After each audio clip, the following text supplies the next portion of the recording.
Hello दोस्तों, स्वागत है आपके चैनल सिविल इंजीनियर अखिलेश में। आज मैं बहुत ही इम्पोर्टेंट टॉपिक के साथ आया हूँ, जिसमें मैं लिंटल बीम और टाई बीम के बीच में डिफरेंस के बारे में कुछ बातें करूँगा कि उनमें क्या डिफरेंस है, आखिरकार लिंटल बीम क्यों प्रोवाइड करते हैं, आखिरकार टाई बीम क्यों प्रोवाइड करते हैं, क्या एडवांटेज होते हैं उनके और उनकी कंस्ट्रक्शन डिटेल क्या है, क्या क्या मिस्टेक्स हो जाती हैं और क्यों प्रोवाइड करना चाहिए, उसकी टेक्निकल पॉइंट के बारे में आज हम डिस्कस करेंगे। जैसे कि आप साइड पे देख लीजिए कि ये एक टाई बीम है, खिड़की के ऊपर दोनों खिड़की के ऊपर टाई बीम की कंस्ट्रक्शन करी गई है, तो उसी के बारे में थोड़ी डिटेल है। तो एक बार मैं साइड पे दिखा देता हूँ कि देखिए ये पूरी जो है ये टाई बीम गई हुई है थ्रू आउट, कॉलम से होते हुए फिर दूसरी खिड़की से होते हुए दूसरे कॉलम तक। तो जैसे कि आपने देख लिया कि टाई बीम क्या होती है, अब मैं थोड़ी थ्योरेटिकल पार्ट में चलता हूँ, जिसमें मैं थ्योरेटिकली कुछ चीज़ों को समझाना चाहता हूँ। तो चलिए दोनों में डिफरेंस जान लेते हैं कि टाई बीम और लिंटल बीम में क्या फ़र्क होता है। पहले बात मैं बीम के बारे में कुछ डिस्कशन करूँगा कि आखिर इनको बीम क्यों बोला जा रहा है। बीम इसलिए बोला जा रहा है कि ये ऐसा फंक्शन को डेवलप करती हैं जो लोड को ट्रांसफ़र करता है डायरेक्टली सपोर्ट पे। बीम एक ऐसा मेंबर होता है, वो पॉइंट लोड स्ट्रक्चर के जो भी लोड, पॉइंट लोड या यूडीएल लोड या यूवीएल लोड, उसको ट्रांसफ़र करता है सपोर्ट पे और सपोर्ट ट्रांसफ़र करता है फाउंडेशन पे और फाउंडेशन डायरेक्टली ट्रांसफ़र कर देती है सॉइल में। इसलिए इस तरह से हमारा एक पाथ जो है, जो लोड की ट्रांसफ़र की पाथ है, वो चलता रहता है। तो बीम के बारे में मैंने ये बता दिया कि बीम आखिर होती क्या है। अब यहाँ पर टाई बीम की बात है। टाई बीम कहाँ प्रोवाइड करते हैं, पहली बात मैं ये बता देता हूँ। टाई बीम आप जब भी प्रोवाइड करेंगे वो लिंटल लेवल पे प्रोवाइड करेंगे। अब लिंटल लेवल क्या होता है? लिंटल लेवल वो लेवल होता है जहाँ पे आपकी चौखटों के ऊपर जब ब्रिक वर्क होना होगा तो आप एक बीम तो देंगे ना, बेसिकली आपको बीम देनी पड़ेगी, क्योंकि आपका ये जो ब्रिक है वो क्या करेगा, लोड कर देगा इस पर ट्रांसफ़र, तो इस पर दिक्कत हो जाएगी। दिक्कत क्या होगी कि कभी आपको चौखट निकालनी हुई या ख़राब होगी चौखट, तो ब्रिक का जो भी लोड आएगा वो क्या करेगा, धड़म से फेलियर हो जाएगा। इसलिए आपको एक आरसीसी की, ये टाई बीम जो होती है वो आरसीसी की बेसिकली होती है। आरसीसी मतलब रीइंफोर्स्ड सीमेंट कंक्रीट, जिसमें सरिया और कंक्रीट का मिक्सचर होगा। तो अभी थिकनेस की सारी बातें बताऊंगा मैं कि कितनी थिकनेस रखनी है, क्या सरिया प्रोवाइड करनी है आपको। तो पहले बेसिकली मैं इन पॉइंट को डिस्कस करता हूँ कि लिंटल लेवल आपको फाइंड हो गया कि हाँ, बेसिकली मैं ये भी बता देता हूँ कि 7 फीट 8 फीट और 8.5 फीट मैक्सिमम, ये 3 होते हैं लिंटल लेवल। अब यहाँ पे आपको बीम प्रोवाइड करनी है। बीम किस लिए प्रोवाइड करनी है? बीम इसलिए प्रोवाइड करनी है कि जो भी ये ब्रिक वर्क हुआ है, इस लोड को हमको ट्रांसफ़र करना है इस सपोर्ट पे, इन दोनों सपोर्ट पे, इसलिए हम टाई बीम प्रोवाइड करते हैं। अगर नहीं दिए तो क्या होगा, नहीं देंगे तो ये क्या करेगा, ये डोर और विंडो पे लोड को लोड देगा और क्या करेगा, डोर और विंडो को कभी अगर निकालना हुआ या कुछ भी रिनोवेशन का काम कर रहा तो फिर क्या होगा, दिक्कत होगी हमको। बेसिकली हम ट्रांसफ़र इस पर नहीं कर पाएंगे चौखटों पे, तो हमको इसीलिए आरसीसी की टाई बीम देनी पड़ती है। टाई बीम पूरी एक ये देखिए थ्रू आउट जाती है, जैसे मैंने साइड पे अभी दिखाया कि ये पूरी कॉलम टू कॉलम सपोर्ट पे जा रही है। तो चलिए ये बात हो गई। अब चलिए चलते हैं लिंटल बीम के बारे में। बेसिकली इसमें क्या डिफरेंस है? लिंटल बीम में डिफरेंस है कि लिंटल बीम में होता क्या कि कुछ दूरी तक, जैसे ये डोर की जैसे 3 फीट की चौड़ाई है, तो क्या करेंगे, 4 फीट का लिंटल बीम प्रोवाइड कर देंगे। 4 फीट का लिंटल बीम प्रोवाइड कर देंगे। इसमें क्या है, आपको क्या दिख रहा है, ये जो भी लोड आ रहा है, ये क्या हो रहा है, ये तो बेसिकली यार हमारे ब्रिक पे ही तो पूरा लोड दे रहा है, ब्रिक पे ही पूरा लोड दे रहा है। तो होगा क्या, ये जब ब्रिक पे पूरा लोड देगा तो हमारा ये फ्रेम स्ट्रक्चर नहीं कहलाएगा। हमारा फ्रेम स्ट्रक्चर बेसिकली ये कहलाएगा, क्योंकि हमको पूरे फ्रेम पे ही पूरा लोड को ट्रांसफ़र करना है। मेरी बातों को समझने की कोशिश करिएगा। अब यहाँ पे गलती क्या है, गलती ये है कि अब आपने तो चलिए इस लोड को ट्रांसफ़र करा लिया इसको दे के कि हाँ भाई हम दरवाजे पर लोड नहीं डालेंगे या खिड़की पे लोड नहीं डालेंगे, लेकिन क्या ये एक स्ट्रक्चर के लिए सेफ है?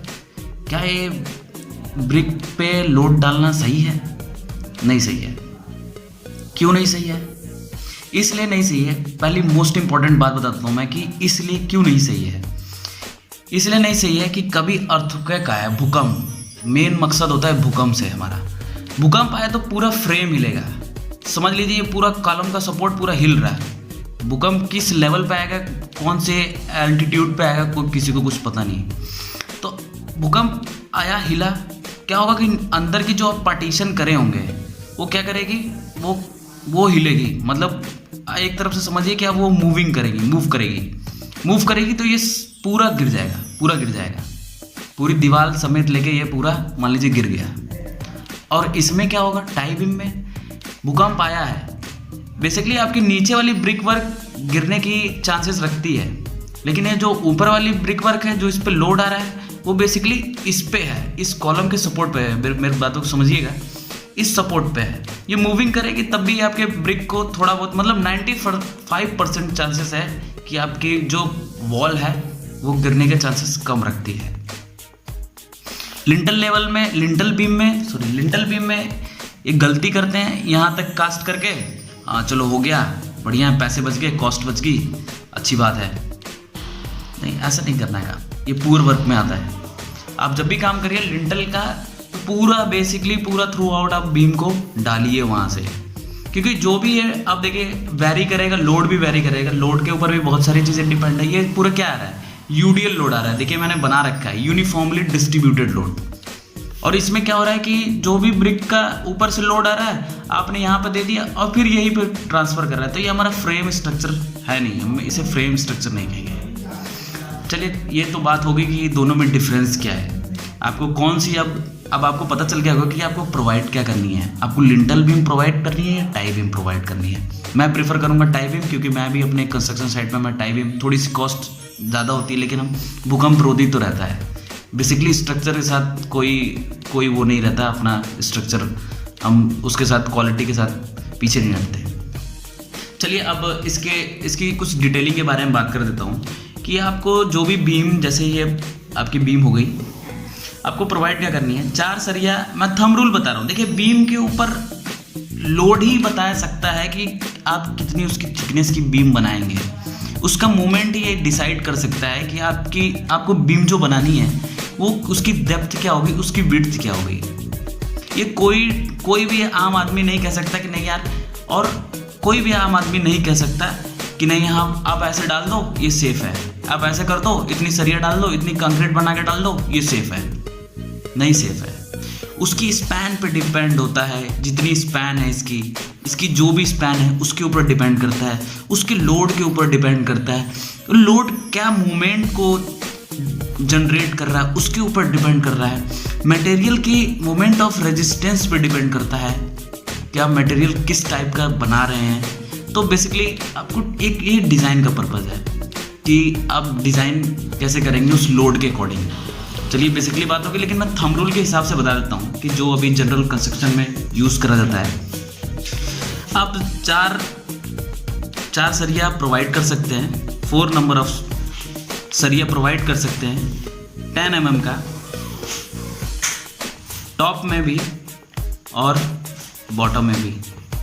बेसिकली मैं ये करता हूँ इसलिए मैं बता रहा हूँ, कई लोग बोलेंगे कि 12 mm की कर दीजिए, IS कोड कहता है तो 6 mm कहता है, IS कोड में बता दूँ, IS कोड कहता है 6 mm करिए, लेकिन 6 mm की सरिया मिलती नहीं है वैसे।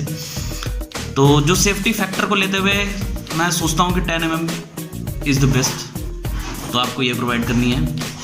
और स्टीरअप जो आप डालेंगे, स्टीरअप मतलब रिंग, वो क्या होगी, वो होगी 8 mm की डायमीटर की सरिया होगी, 8 mm की डायमीटर की सरिया होगी, 150 सेंटर टू सेंटर डिस्टेंसिंग पे आप रख सकते हैं, इसे सेफ। और ग्रेड ऑफ कंक्रीट में बता दूं, आप M20 का बना के लिंटल को कास्ट कर दीजिए, जो बेटर है। तो ये कुछ खास बातें रही कि आपको लिंटल बीम और टाई बीम के बीच में कुछ डिफरेंस पता चल गया होगा कि क्या होता है बेसिकली, क्यों हम लिंटल बीम प्रोवाइड करनी चाहिए, क्यों टाई बीम प्रोवाइड करनी चाहिए। मैं लिंटल बीम को कभी प्रेफर नहीं करूँगा, आप टाई बीम को प्रेफर करिए, क्योंकि पूरे लोड को ही देखिए पूरा ट्रांसफ़र करेगी, ये फ्रेम स्ट्रक्चर का पूरा फॉलो कर रहा है पाथ को।